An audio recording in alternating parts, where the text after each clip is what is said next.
안녕하세요. 사랑하는 성도 여러분, 반갑습니다. 생명의 기쁨의 주님이 우리와 함께 하십니다. 우리와 함께 하시는 주님을 찬양합니다. 기도합시다. 하나님, 오늘도 저희들이 새날을 맞이하고 또 하루를 삽니다. 오늘도 주님 은혜 안에서 저희들의 걸음걸음을 복된 길로 인도하여 주시고 우리의 삶이 하나님의 거룩하신 말씀을 따르며 교훈에 순종하는 지혜로운 삶 되게 하여 주시옵소서. 예수님 이름으로 기도합니다.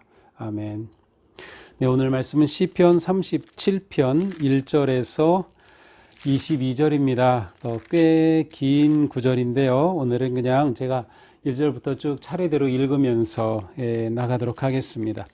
자, 이 시편 37편은 일종의 교훈시와 비슷합니다. 그래서 우리가 이렇게 읽다 보면은 마치 잠언을 읽는 것 같은 그러한 느낌이 들 때도 있습니다.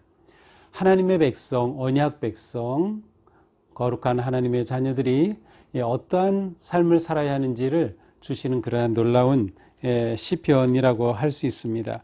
자, 1절부터 보겠습니다. 악을 행하는 자들 때문에 불평하지 말며 불의를 행하는 자들을 시기하지 말지어다. 꼭 지금 우리들의 마음을 꼭 보신 것 같아요. 우리들의 마음을 콕 집어 보시면서 악을 행하는 자들 때문에 불평하지 말아라. 또 불의를 행하는 자들을 보면서 시기하지 말아라. 사실 뒤에 보면 이들이 잘 되고 이들이 형통해 보이는데 그들을 불평하지 말고 시기하지 말라는 것입니다. 왜 그럴까요? 2절, 그들은 풀과 같이 속히 배임을 당할 것이며 푸른 채소같이 쇠잔할 것이므로다. 우리가 볼 때에 이들은 잘 되는 것 같아 보이지만 악을 행하고 불의를 행하는 자들은 결국 풀처럼 시들어버리고 그 인생은 말라버릴 것이기 때문이죠. 자, 이제는 아주 적극적으로 무엇을 하라고 교훈하십니다. 3절, 여호와를 의뢰하고 선을 행하라.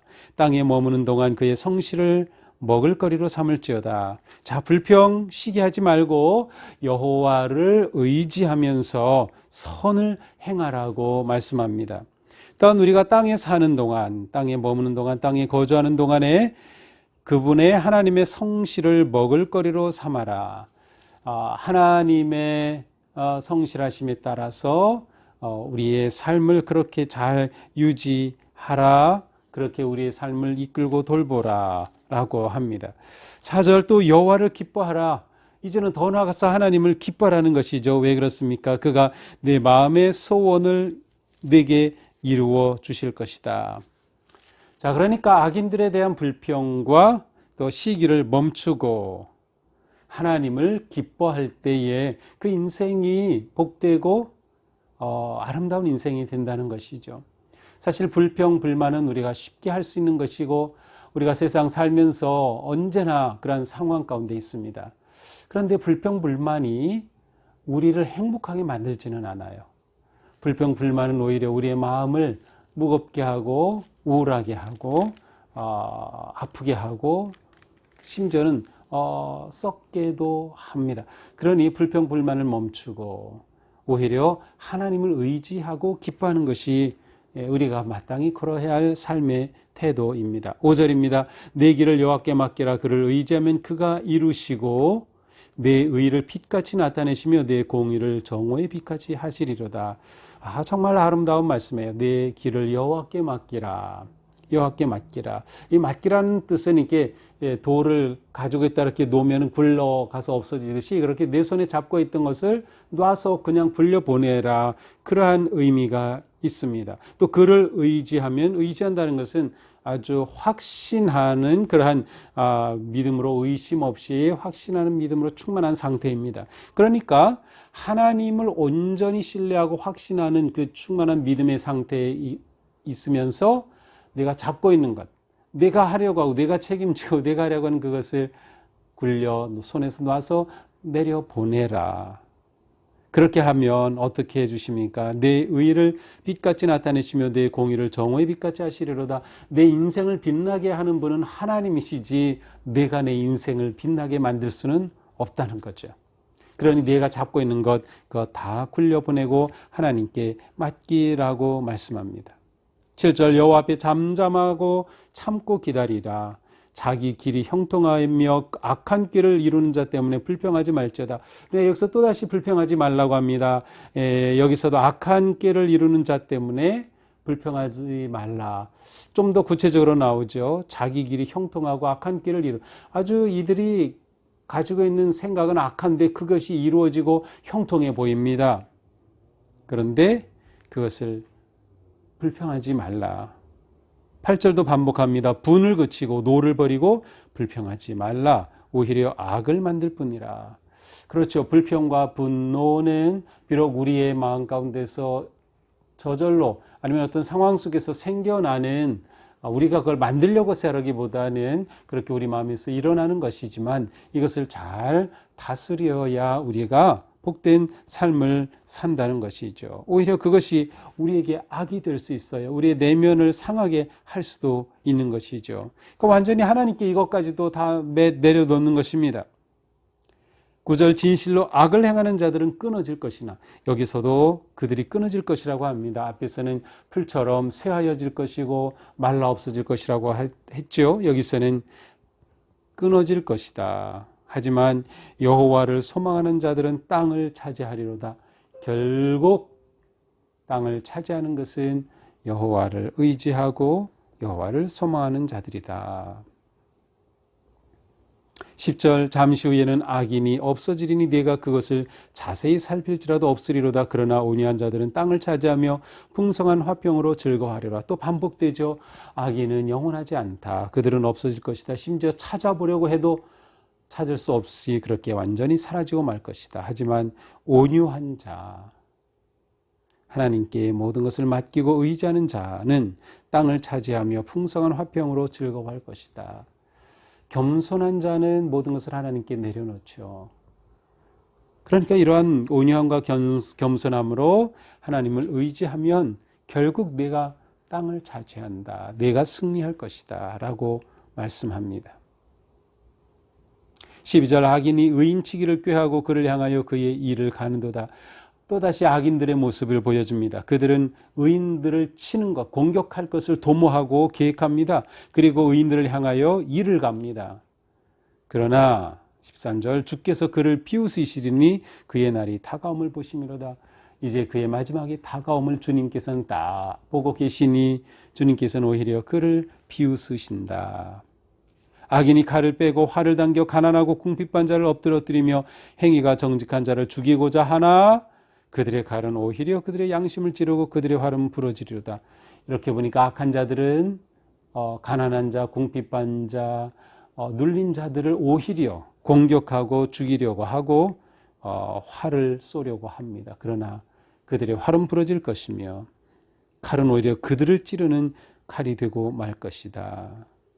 그러므로 16절 의인의 적은 소유가 악인의 풍부함보다 낫도다. 악인들이 그렇게 횡포를 행하고 불의를 행해서 쌓는 부와 권력과 명예, 그거 부러워할 것 없다는 거죠. 오히려 의인의 소유가 적은 것, 좀 부족하다 하더라도 의롭게 사는 것이 악인의 풍부함보다 훨씬 낫다고 하십니다. 결국 악인의 팔은 부러질 것이다. 의인은 그러나 여호와께서 붙드신다. 의인의 기업은 영원할 것이다. 자, 이렇게 하나님 앞에 온유하고 겸손하게 주님만을 의지하고 주님께 맡기는 사람을 하나님께서는 결국 잡아주십니다. 땅을 차지하게 하시죠. 그의 기업은 영원하게 하시죠. 19절 환난의 때에 부끄러움을 당하지 않게 하시죠. 그 기근의 날에도 보호하여 주시죠. 결국 악인들은 멸망하고 원수들은 다 사라지지만, 연기가 되어 사라지지만, 그러나 의인은 하나님께서 보호하시고 지켜주신다. 은혜를 베풀어 주신다. 마지막 22절입니다. 주의 복을 받은 자들은 땅을 차지하고 주의 저주를 받은 자들은 끊어지리로다. 아멘. 자, 오늘 말씀은 뭐 그렇게 내용이 어려운 것은 없죠. 그냥 쭉 읽으면 그 한 구절 한 구절이 우리에게 주시는 교훈의 말씀으로 다가옵니다. 그래서 그렇게 어려운 것은 아닌데 문제는 우리가 이 말씀을 정말 받아들이느냐입니다. 왜냐하면 오늘도 우리는 하루 살면서 불의한 자들이 잘 되는 꼴을 볼 것이고 악한 자들이 부유해지는 꼴을 볼 것입니다. 지금 우리나라 상황이 그렇죠. 힘 있는 자들은 더 힘을 가지고 권세를 부리죠. 가진 자들은 더 가지려고 하죠. 우리는 이런 상황 속에서 불평할 수밖에 없고 시기할 수밖에 없고 원망할 수밖에 없어요. 한데 오늘 말씀 우리가 정말 우리 삶에 한번 적용하는 거죠. 우리는 하나님을 신뢰하고 의지하기 때문에 우리의 미래를, 우리의 삶을, 우리의 자녀를, 우리의 가정을 온전히 하나님께 맡기는 것입니다. 맡기는 오늘 하루가 될 수 있기를 바랍니다. 오늘 말씀을 보면서 우리 안에 많은 에너지가 있어요. 그런데 우리가 복되게 살기 위해서는 우리 안에 있는 불평 에너지는 최소화하고 감사와 긍정과 기쁨의 에너지는 최대화, 극대화해야 한다. 그래서 불평 에너지는 아주 최소화하는 거예요. 자꾸 줄이는 거예요. 반면에 우리 안에 기쁨의 에너지는 자꾸 키우는 것이죠. 여호와를 기뻐하는 것, 여호와께 감사하는 것. 자, 그러기 위해서는 우리 인생을 큰 그림으로 보자. 큰 그림으로 본다는 것은 하나님의 마음으로 보는 것입니다. 하나님의 눈으로 내 인생을 보려고 하는 것입니다. 물론 우리가 하나님의 눈을 똑같이 그렇게 우리 인생을 볼 수는 없을 겁니다. 그 크시고 완전하신 하나님의 눈으로 우리를 볼 수는 없겠죠. 하지만 우리가 우리 인생을 큰 그림으로 보는 것이에요. 우리를 향한 하나님의 계획이 있다, 뜻이 있다, 사랑이 있다. 하나님은 우리를 잡으신다는 그런 확신과 믿음으로 살아가는 것이죠. 그렇게 할 때 우리는 세상에서 기쁨을 찾지 아니하고 하나님에게서 기쁨을 찾을 것입니다. 그리고 하나님께 모든 것을 맡길 때 하나님 주시는 평안함과 위로와 소망 가운데 우리가 결국 땅을 차지할 것이다. 결론이 중요하다. 결론은 바로 하나님께서 우리에게 주시는 기쁨과 땅의 평안함과 즐거움과 회복이다. 우리가 승리하는 겁니다. 우리가 오늘도 이 확신과 믿음으로 오늘 하루 우리 당당하게 승리하며 살아가기를 축복합니다. 기도합시다. 하나님, 세상은 불의한 자들, 악한 자들이 판을 칩니다. 권세 잡은 자들이 소리를 칩니다. 우리는 그저 그 앞에서 아무것도 하지 못하고 당하기만 하고 정말로 나약할 뿐입니다. 주님, 그때마다 우리 속에서는 불평과 원망과 시기가 솟아오르지만 오늘 말씀 저희들이 붙잡겠습니다. 우리가 불평을 최소화하고 기쁨과 감사를 극대화하며 우리 삶이 하나님 안에 있음을 신뢰하고 온전히 하나님께 맡길 수 있도록 인도하여 주시옵소서. 예수님 이름으로 기도합니다. 아멘. 네, 오늘도 우리 담대하게 주님께 맡기고 기쁨의 삶을 살아갈 수 있기를 축복합니다. 사랑합니다.